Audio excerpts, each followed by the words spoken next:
घट्यो इपिएसको कोटा, सबैभन्दा बढी नेपाललाई घाटा हुने, साथै सिप बिल्डिङलाई पनि मेनुमै गाप्ने तयारी। दक्षिण कोरियाले यो वर्ष इपिएस मार्फत भाषा पास गरेर E9 भिजामा ल्याउने विदेशी कामदारहरूको सङ्ख्या 38%ले घटाएर जम्मा 80,000 मात्रै कोटा निर्धारण गरेको छ। यो चाहिँ 17वटा देशको लागि हो। तर इपिएस कोटा घटे पनि मौसमी कामदारको कोटा भने 14.1%ले बढाएर 109,000 कोटा पुर्याएको छ।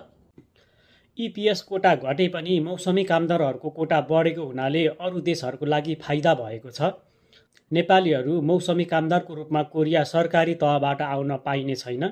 योभन्दा पहिले नेपालीहरू मौसमी कामदारको रूपमा कोरिया आइसकेपछि 70% भन्दा बढी अवैधानिक भएर यतै बसेको कारणले कोरियाले नेपालीलाई चाहिँ मौसमी कामदारको रूपमा ल्याउन बन्द गरेको छ।